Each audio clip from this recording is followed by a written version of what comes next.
everyone, welcome back to Canadian Charisma. Hope you all doing great.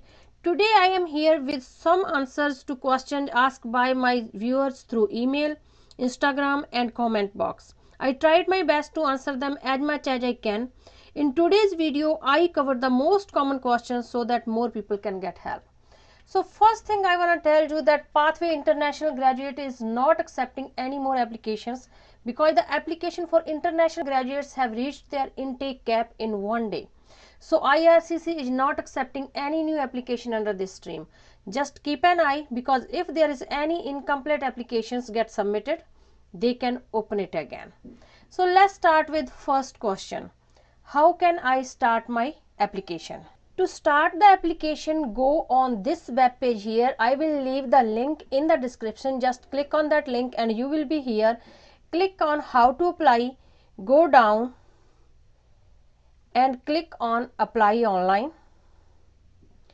If you already have an account, just click on sign in. Otherwise, create an account. Click on this and follow the instructions and create an account and then log in with that account. In this here, click on sign in and log in here with your valid email and password which you used to create your account, and you will be on this web page here. So that's how you can start your application. Question number 2, can I apply under this stream or that stream, or can I apply under two streams? To get answer for that question, you need to come on this web page. You can find the link in the description for this and answer few questions to find your eligibility stream. So answer few questions here accordingly, and these 3 questions determine your eligibility, like in which stream you can apply for. So I will show you different scenarios here. Like in first scenario, I said I don't have any experience in healthcare occupation and I don't have any experience in eligibly essential occupation, but I am a eligible international graduate. So if I answer this yes and other 2 questions you know here, and I choose that level 5 because for international graduate you need level 5, and when you click on continue, you can find the answer. They said you are eligible to apply under international graduate stream. Okay, if I change that answer here for these 3 questions, so this time I said I have 1 year of work experience in healthcare occupation, no work experience any other eligible occupations, and I am an international graduate student too. So if I select this one and again I select level 5 here and continue, so they said that you can apply under healthcare stream, workers in Canada, and you can apply under international graduate stream too. The third scenario is I said like I have no experience in healthcare occupation, but I have 1 year of work experience in any essential occupation and I am an international graduate. And if I continue, they said you can apply under workers in Canada, non-healthcare stream and international graduate stream. If I choose all 3 yes there, they will tell me that you can apply under all 3 streams. So that's how you can find that in which stream you can apply. And the second thing people ask, like can I apply under 2 streams? It's totally up to you, you want to or not.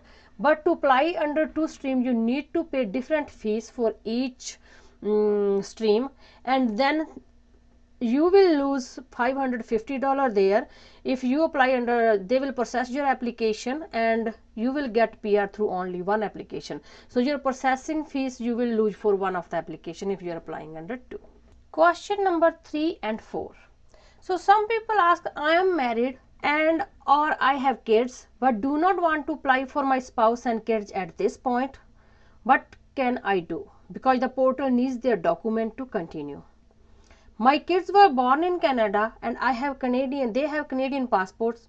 What can I do in that case? So for that, what you need to do, you need to answer here that yes, I am married and yes, I have dependent if applicable to you. Then here what you can do when the portal is asking you to provide the documents for your spouse and kids.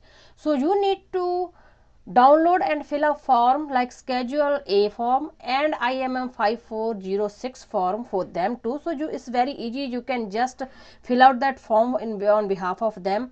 And other thing, you need to provide a copy of their data, passport pages. So if they have passport, you can do that too.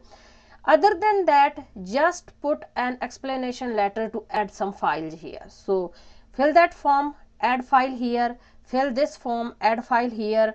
And for the signature, if they are not here, you cannot get their signature, so you can just send them back home, email them, you can get back with signature scanned document there. So that's how you can get their signature. For this, upload their passport size papers. If they don't have passport, just put a letter that they don't have passport at this point. Put a letter here that they are not applying for PR and they are not applying for PR this time. And if you have photo, you can upload, otherwise put explanation letter that I am not applying for their PR at this point. So that's how you can go through this portal.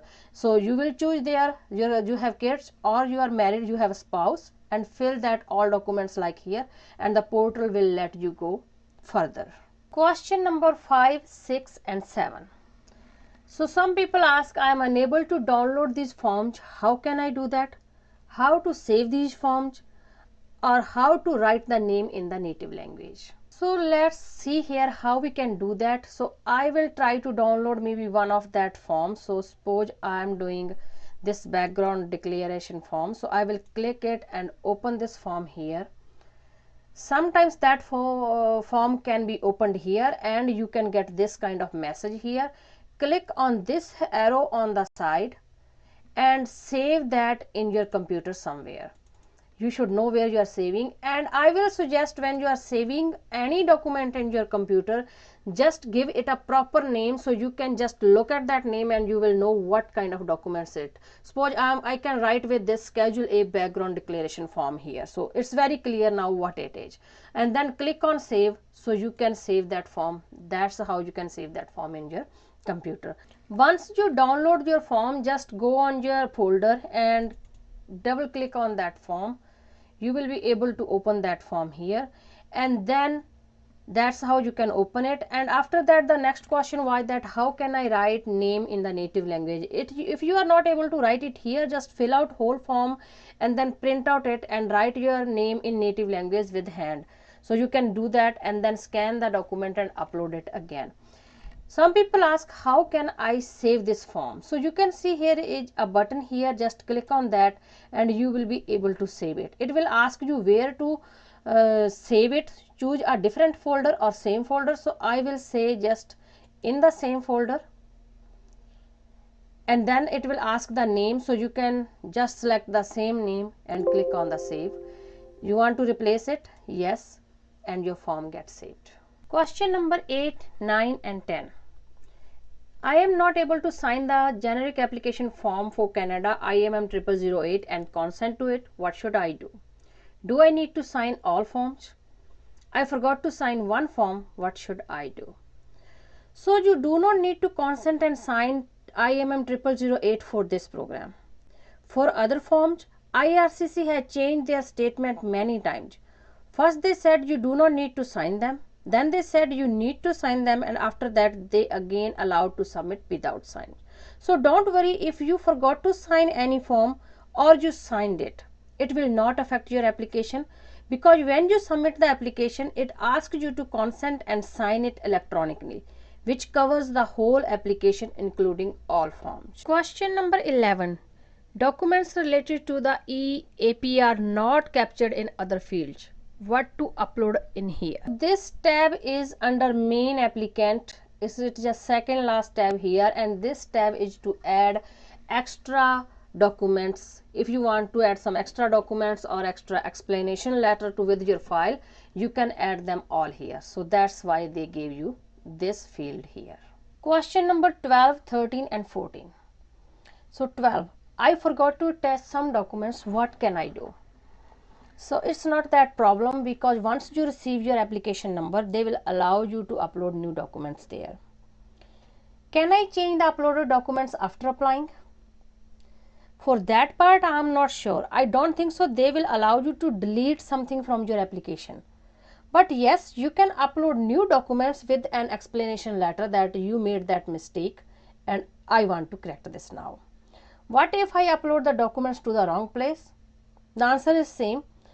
Maybe you cannot delete them from there, but you can upload new documents on right place with an explanation letter.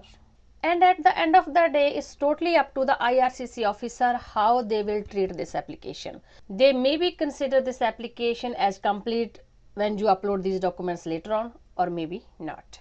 Last but not least, I am from an English speaking country. Can I apply without proof of language? Answer for that, you must need a language certificate in one of Canada's official language to be eligible under this stream. So that's all for now. If you have any other question, please feel free to leave me a comment below or DM me on Instagram or email me on my given email in the description. You can find the link and email in the description there. I will try to answer you as soon as possible. Till then, stay tuned, stay positive, stay safe. If you like my videos, please hit the like button. It gives me the motivation to bring more information for you guys. If you haven't subscribed my channel yet, please subscribe it and press the bell icon to get notified. Thanks for watching this video.